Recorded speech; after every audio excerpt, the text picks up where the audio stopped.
Welcome to your most favorite channel, Heartbeat. This channel is mainly meant for MBBS students and medical professionals. My name is Dr. Amrit Kejriwal, and I am teaching mainly general medicine and applied medicine.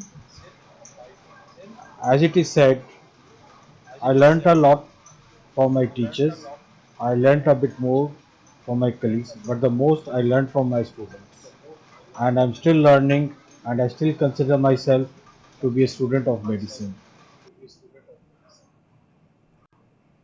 Today we'll discuss pneumonia, etiology, diagnosis, management.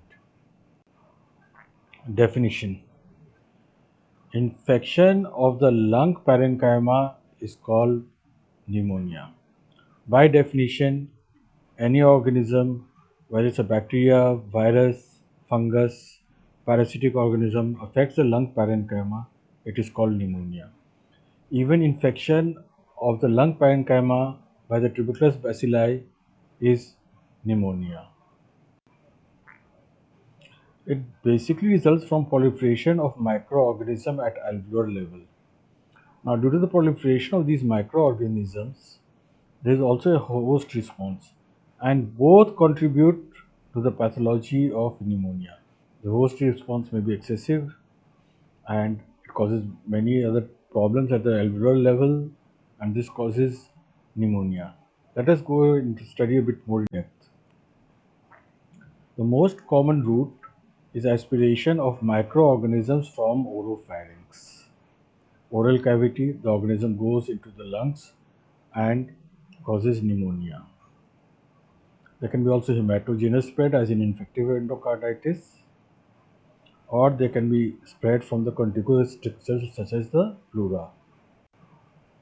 There are risk factors for pneumonia: alcoholism and smokers,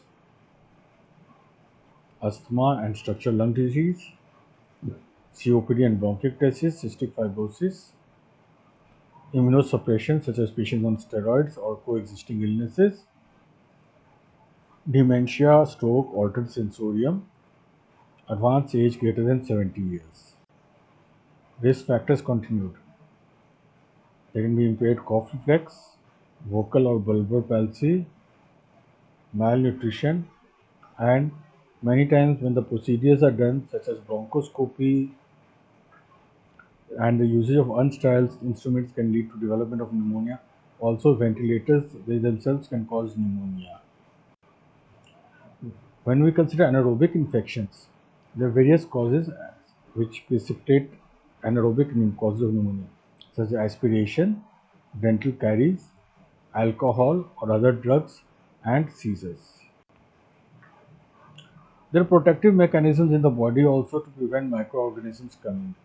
They are such as hair in nostrils and turbinates. They filter out the particulate matter more than 10 micrometers in size. The microorganisms they are filtered out by the airway lining, and there's mucociliary clearance also. The cilia breathe towards the upper surface and the expectoration is cleared out. There are local antibacterial factors also. Gag and cough flex also prevent infection. So the organism features and the protective mechanisms, there is a tussle between the microorganisms and defense, and if the microorganism gains the upper hand, then pneumonia develops. Coming to the pathogenesis. So we have the organism or agent. This causes an inflammatory pulmonary response. The lung defense mechanisms are compromised. Organisms penetrate the lower respiratory tract. Inflammation ensues. Mechanical defenses are compromised.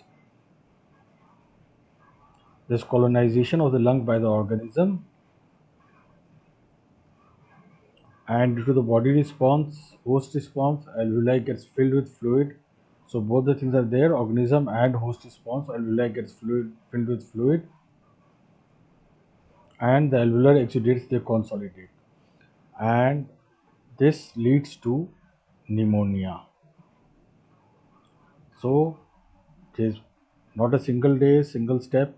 Organism, inflammatory pulmonary response. Lung defense is compromised. Organisms penetrate the lower respiratory tract. Inflammation ensues. Mechanical defenses are compromised. Colonization of the lungs. Alveoli get filled with fluid and alveolar exudates consolidate, and there is development of pneumonia. Now, pneumonia can be classified into various types. One is a community acquired and one is a hospital acquired. This is required for practical approach towards the patient and easier to diagnosis and easier treatment. Community acquired is if a patient not hospitalized in last 2 weeks, then it's more likely to be community acquired. And hospital acquired can be classified further into two types, non-ICU and ICU. Bacteria, fungi, viruses, and protozoa all can cause pneumonia. In the OPD, we get these organisms commonly: streptococcal pneumonia, mycoplasma pneumonia, Haemophilus influenza, chlamydia, and respiratory viruses. Now, in the society, when the patients come in the OPD, we get methicillin-resistant Staph aureus and anaerobic gram-negative bacilli also, bacteria. So, if you have multi-drug resistant gram-negative bacteria and methicillin-resistant Staph aureus, then you have risk factors for them. One is hospitalization greater than 2 days in previous 3 months, use of antibiotics in previous 3 months, immunosuppression, bedridden, tube feedings, gastric acid suppression, and severe COPD or bronchiectasis. This is a high risk factor for Pseudomonas infection. So these are the various causes for MDR, gram-negative bacteria and MRSA for patients coming in OPD. Definition: infection of the lung parenchyma is called pneumonia. By definition, any organism, whether it's a bacteria, virus, fungus, parasitic organism, affects the lung parenchyma, it is called pneumonia. Even infection of the lung parenchyma by the tuberculous bacilli is community acquired. MRSA has different risk factors. If the patient has coexisting lung pathology such as cavity infiltration or necrosis, history of massive hemoptysis, neutropenia, concurrent influenza infections. So all these will cause community acquired MRSA. And methicillin resistant Staph aureus is difficult to treat, but if you have a clinical suspicion, that is why these are being given. Coming to the hospitalized patients, in the non-ICU patients, you get various organisms such as Streptococcus pneumoniae, Mycoplasma pneumoniae, Chlamydia, H. influenzae, Legionella species, and respiratory viruses. These are mainly seen in the ward patients. And in hospitalized patients, ICU patients, Streptococcus pneumoniae, and here is the new organism Staph aureus, Legionella, gram-negative bacilli, H. influenzae, and various respiratory viruses. Now, how the patient may present.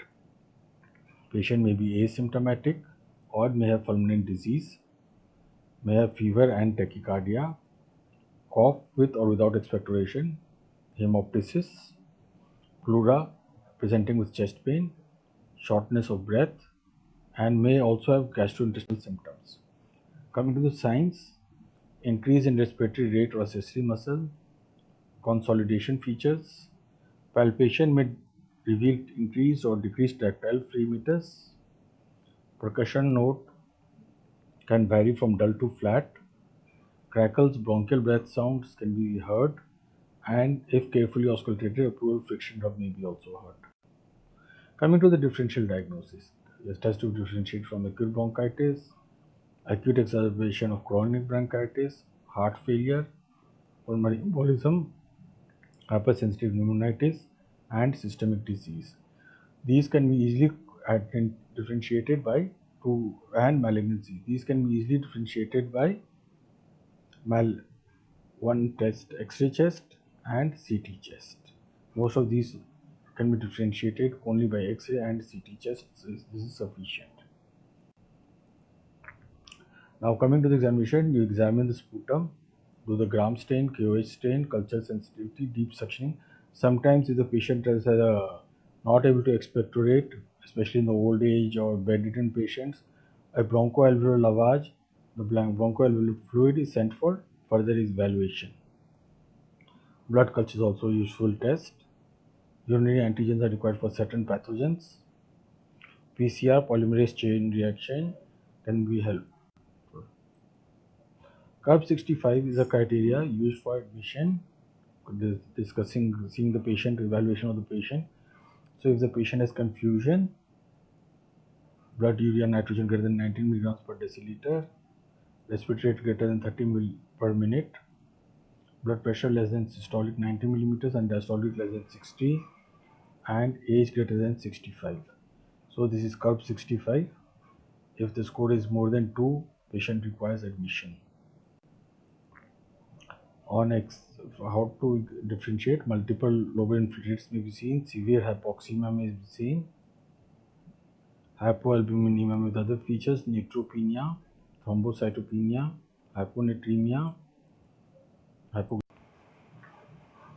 There are protective mechanisms in the body also to prevent microorganisms coming. Just as is hair in nostrils and turbinates, they filter out the particulate matter more than 10 micrometers in size. The microorganisms, they are filtered out by the airway lining, and there's mucociliary clearance also. The cilia beat towards the upper surface and the expectoration is cleared out. There are local antibacterial factors also. Gag and cough flex also. Adjunctive therapy. Patient requires adequate hydration due to the fever. He gets dehydration, rapid respiration, insensible water loss increases. So adequate hydration has to be maintained and urine output has to be checked. Oxygen therapy for hypoxemia. Patient may require oxygen mask or ventilator or other methods of non-invasive ventilation for proper management of hypoxemia. If the patient has hypotension, he may require vasopressors. He may require assisted ventilation, invasive, non-invasive. Now coming to the complications of severe community-acquired pneumonia. Patient may have respiratory failure, shock, multi-organ failure, coagulopathy, exacerbation of comorbid illnesses, metastatic infections, lung abscess, and complicated pleural effusion. Patient must be evaluated regularly to see if these complications are occurring or not.